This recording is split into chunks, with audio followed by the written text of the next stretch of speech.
Okay, folks, we'll just get sound back there from Andy, make sure that everything can hear everybody. Hi everyone, you got me?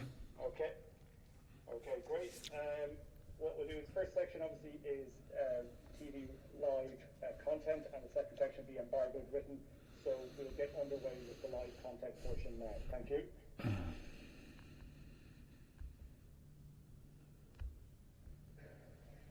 Corky, do you want to kick us off? Yeah, I will. Andy, hi, how are you? Michael Clarkin here. Hey Corky.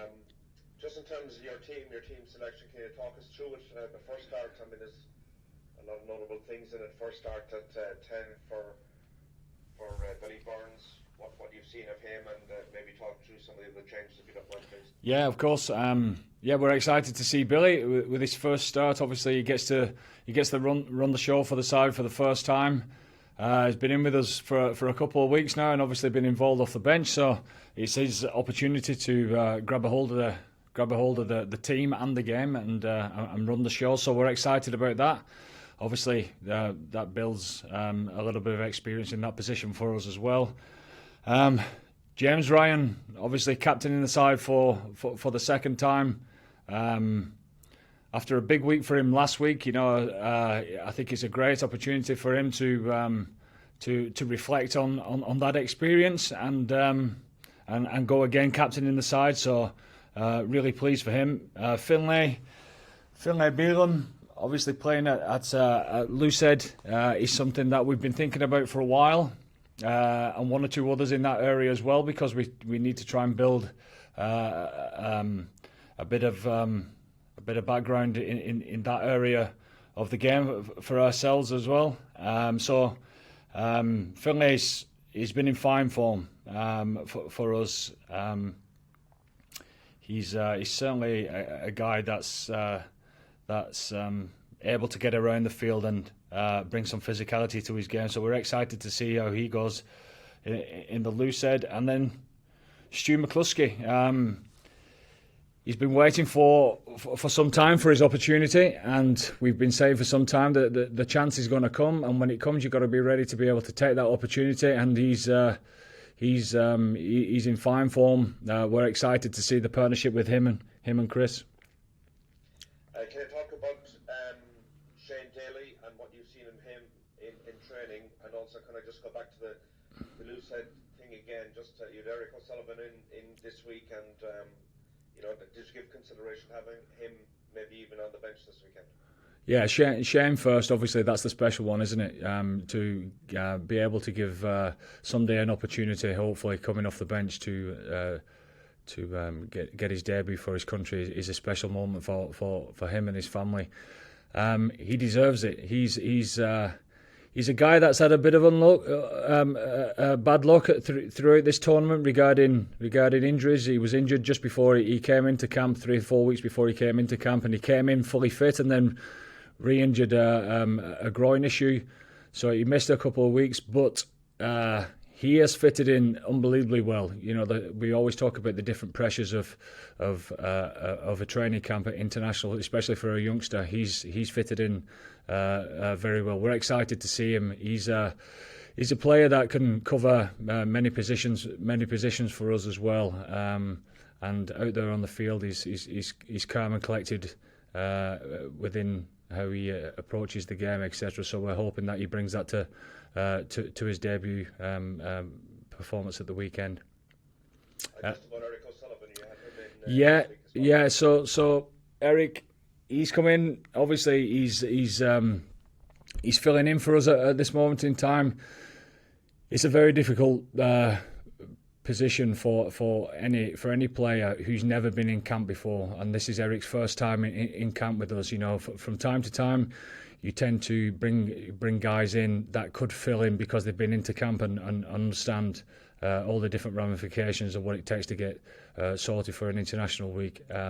Eric played on the weekend, and he's had 5 days with us up until the weekend, and there's a hell of a lot of calls, etc., to get into his side. So it's a great experience for him to come in, to get a feel for the players and get a feel for the players in and around him as well.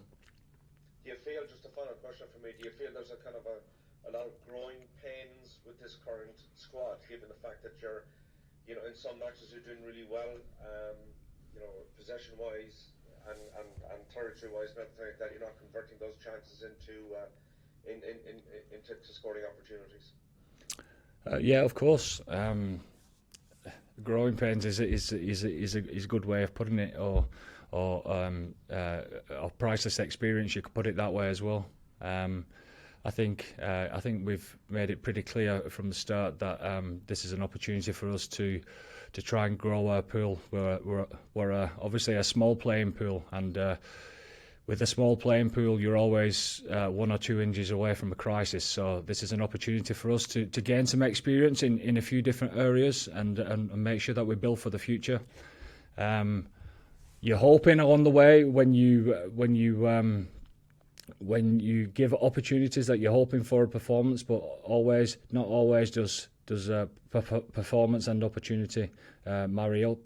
I suppose the priceless experience for us is going away to two big playing nations like France and England, and learning and feeling the pressure and learning from that experience and making sure that we bottle that for the future. Cheers, thank you. Andy, hi, Gavin here. Where do you see Andrew Porter's long-term future, tight head or loose head?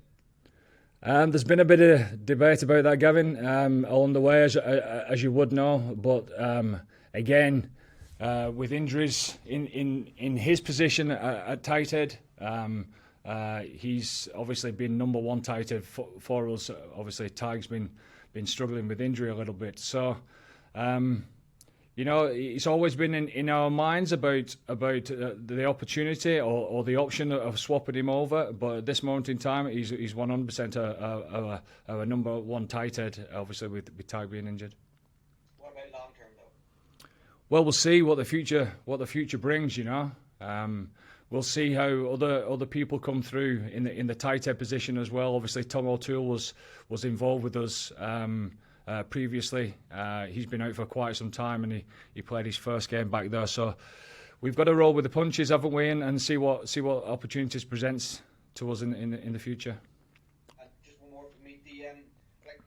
Shane Horgan and Chris Ashton, pretty heavy criticism of James Lowe for the Johnny May try, and Shane Horgan was also very critical of Ross Byrne's performance for lying too deep and a number of other things. What would your response be to hearing stuff like that from established ex-internationals? Well, obviously they're more than entitled to their opinion. Again, for us, it's a priceless experience. Nobody gave us a chance before we went to England anyway, and then we come away with an 18-7 loss when we all know what happened within the game. We probably lost our way a little bit at times, and that's what pressure does to you. So the learning experience from that, sticking to task, etc., is always a good one going forward, because these are the priceless experience that you take from playing in the big games. And how do you get experience, unless you get out there and feel it? So, Ross and James and many more, we'll learn priceless learnings from that.